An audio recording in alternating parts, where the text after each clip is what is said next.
Hi welcome to health and beauty. ఇప్పుడు తెలియజేసేది vomitings motions అనేటువంటివి చిన్న పిల్లల దగ్గర నుంచి పెద్దవాళ్ళ వరకు కూడా సహజంగా వస్తూ ఉంటాయి. మనం డాక్టర్స్ దగ్గరికి వెళ్తాం, ట్రీట్మెంట్ అనేది తీసుకుంటూ ఉంటారు. కానీ దానితో పాటుగా వంటింటి చిట్కా అనేది కూడా పాటిస్తే చాలా మంచిది.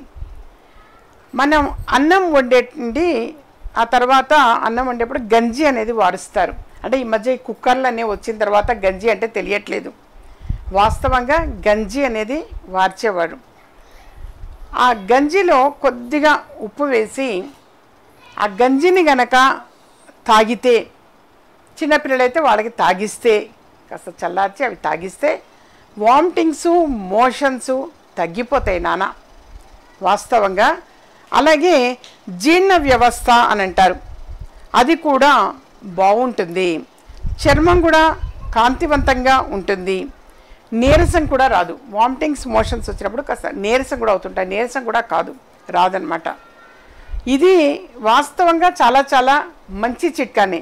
కాకపోతే కొంతమంది గంజి అనేసరికి ఒక తక్కువగా చులకన భావనగా ఉంటారు, కానీ చాలా తప్పు. వెనకటిలో గంజి వార్చేవారు, అది ఆరోగ్యానికి కూడా చాలా చాలా మంచిది.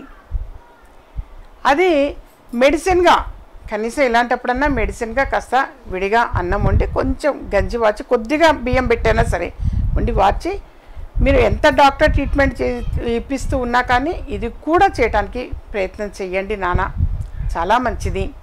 మా ఛానల్ సబ్స్క్రైబ్ చేసుకోండి, మరికొంతమంది షేర్ చేయండి.